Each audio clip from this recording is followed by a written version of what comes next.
Hello, my name is Larry Dobrow. I'm the Senior Editor of MM+M. I'm here today with Michael Joachim, the Senior Vice President of Growth and Innovation at Medicx.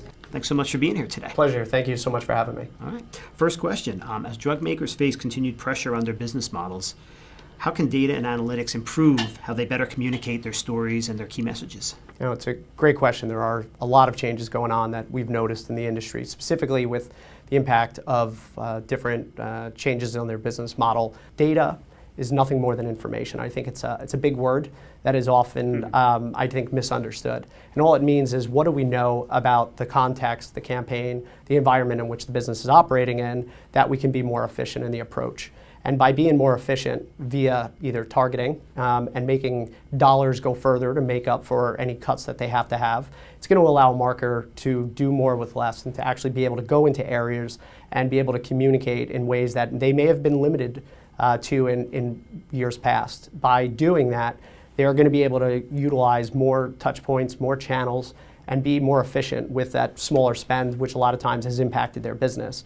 But it's also the data itself, and that information is going to provide relevancy in terms of who they're speaking to. So it's really a combination of data, of information, technology of delivery, and finally is the analytics piece to understand what is the response of those audiences, whether that be a healthcare professional or a consumer. Understanding if the approach that's being used, the message that's being communicated, the mix or the application is right, is really going to help them refine. So it's a combination of those three that are really going to help pharma marketers approach these new business challenges. How can drug makers ensure that the insights that they're getting from their data are the right insights? What are the ones that are going to help drive ROI? Well, I think it starts by working from what the end result wants to be. So for most manufacturers, they're looking for some type of business outcome, whether it be an ROI or an uptake or a lift.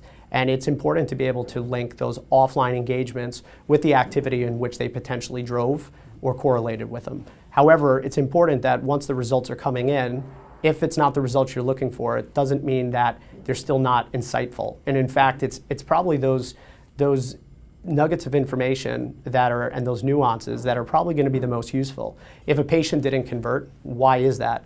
Was it due to the doctor actually prescribing a different medication? Was it the pharmacy who rejected the claim based on coverage? Because that can really inform that there could be a business challenge that they weren't thinking about when the program was constructed.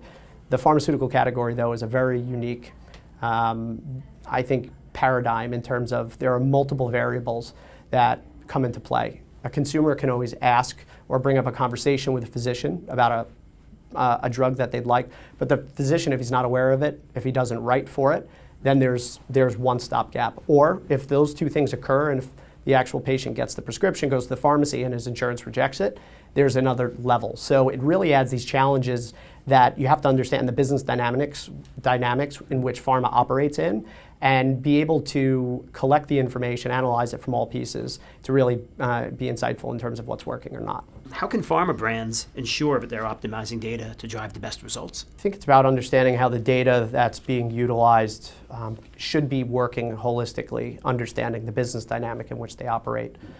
We talk about the various dimensions in which the business operates with both healthcare professionals, consumers, and payers.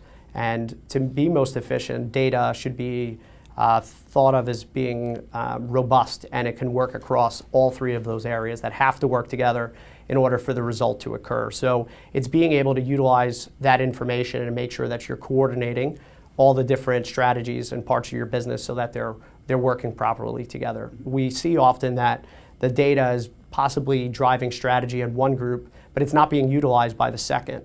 And if there's no cohesiveness between those units, it's kind of a disjointed effort where you can be speaking to a consumer that eventually visits a physician that's not aware, or vice versa. You can be having your sales force visit physicians that are now aware of a drug, but they're not seeing a lot of patients with a need for it. And then finally, even if those two things occur properly, is that patient financially able to access that drug, whether he's on some type of commercial insurance or on Medicare, Medicaid? So by utilizing data to make sure that you're synchronizing efforts across all of your business dynamics, it's really going to make sure that you're cohesive in your efforts and that the impact is felt and actually the uptake occurs.